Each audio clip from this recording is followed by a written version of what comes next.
هغه په حالات نزعه روغی دمره بیمور شه چې استی روح ووت شوگردون طالبون تر بدل دی استوستا تلقین کی کلمه یی لا اله الا الله لا اله الا الله مړه چې څوک مري هغه ته تلقین طریقه ده چې تو خپل په زوټه یې د توور یو دی شي خو چې دا عالم لیدا بزرګه بار بار د لا دا ټکه کیو چې دا مې خواشانه دو شوګردونی ډېر خفاش ول چې بیړې و مړوي چې د استودا خیره ختمه خروپا شوا کا په وڅ شول چې د مرګي سپړې والای دی او دای بیا هان لا ټکی کی الله خو پر ابي شدا منادو چې دا به خواشانه چې دا کلمه ټکه خوښ نه دی کا دا دي څو بهرال د الله کړوي سړی په بيدر ګوټ شم مړ نشه افاقا وشوا شوګردونه پښتنه په وکړه چې استودا چې کله حتی په ډېر تغییر حالات شوه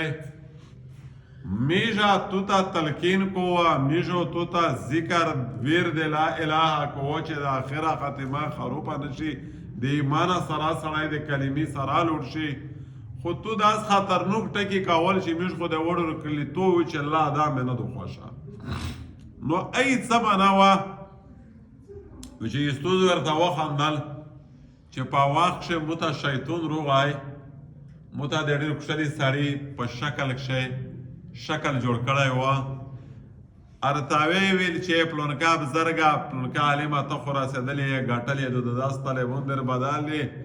دامره قال لا قال رسول تجودینا نفلینا تلاوتینا د کړی دي چې ته خاطرینه مهار یې کنه جنت خدای په خپل نوما و چې زه په و پیدله چې خبيثه په اخر وخت شروع غلې وسمه خطو کوي ځکه مې توستا مې نه وویل چې لا دته مې ویل چې لا نه دا مې خوښه نه دو په د اخر شه مې خطو کوي نو د انسان سره شیطان د مارک تر حالاته پورا وي انسان شیطان چیرې پرېږدي نه چې وسوسې دي انسان ته وردرېمي بیا دغه علاج څه دی او دا کیسه خو لنډه وه په زوی مې جوړه وه نن بله حدیث شریف شردرېمي شیطان د انسان پراګینه کښې داسې بهیږي که مجرى دم لکه په انسان شي چې وینه بهیږي حضور صلی الله علیه وسلم فرمایي ان الشیطان یجري من الانسان مجرى الدم داس په انسان پراګینه کښې بهیږي لکه وینه چې گردش د انسان په بدن کښې کی دې مطلب دا دی چې لکه انسان چې ظاهري د شیطان نه متاثر شي سترګه لوس اعضا و جوارح په دا ګناهونه کو شراح محدثین لیکلي دي چې دا شیطان د انسان باطن ته ورنوځي دننه دماغ خرابوي زړه خیالات یې بدلوي بیا د انسان په ګناه ور برانګښته کوي په ګناه کول یې مجبوروي تر هغې وخته پوره د شیطان د انسان سره تعلق وي چې تر څو پوره په انسان کښې سلوي وي یا چې شیطان انسان دومره نه پرېږدي چې تر څو پوره یې اسرائیل روح استلی نه وي یا الله جل شانو د شیطان په میانځ کې وارزه خبره سره وشوه تیرغه مرغه وشوه شیطان ورته چې تو په قسم دی چې تر څو پورا د مو واستوي د تو بانداو زا خطو کوه الله جل شانو په خپل لوی په خپل الوهیت په خپل قدرت قسم ورته کوي چې و شیطانه چې مو د بنی آدم ډیر خطو شي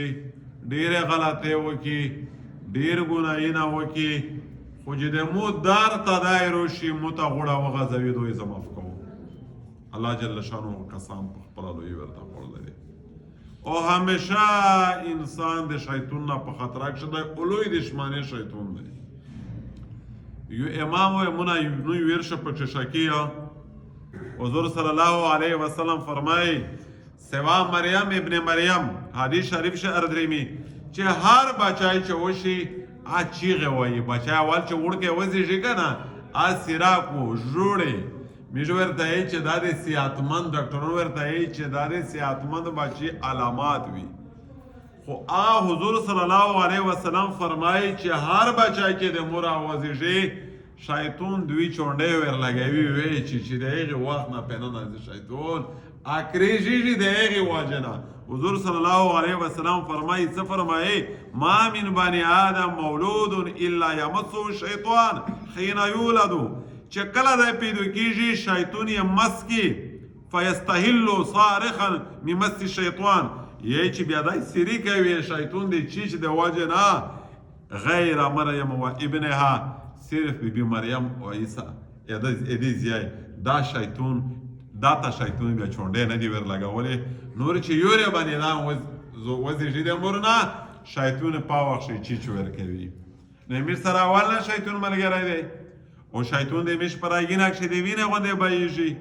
او همیشه د پورا تراغ وخت پورا سراوي چې سو پورا د مرګي څپړې والی نه وي چې کله روح قبض شي شیطان او د انسان رابطه کټ شي ځکه چې بیا شیطانات څه فائدہ نشته څه آثار نه کوي نو الله جل شانه د میش د شیطان د اثر اندازې نه وسوتي شیطان د ملګرتي نام د خدای وسوتي شیطان د لیارې نام د وسوتي یوره نسل دی مختلف قسم خلق ته ځون شیطان جوړولای شي خلق د بټکاوولې د پورا د خلقاولې د پورا شیطان ډیر شکلونه جوړولای شي علما یې چې په او درې می د پیغمبر یو طریقه پکښه کام وي یو داس نه چې دا بزر د په او درې می بیا په دا سوچ کاوه چې دا لکه چې شیطان دی ځکه چې شیطان هم په او تلای شي ایجادو په ذریعہ تلای شي په نور حربي تلای شي رسول الله صلی الله علیه وسلم په سنت عمل کول پچار دی اعوذ بالله من الشیطان الرجیم چې دا ویر څوګړې کوي دا د شیطان ملامتوي الله جل شانه خدا میشتو د شیطان د غلبې نه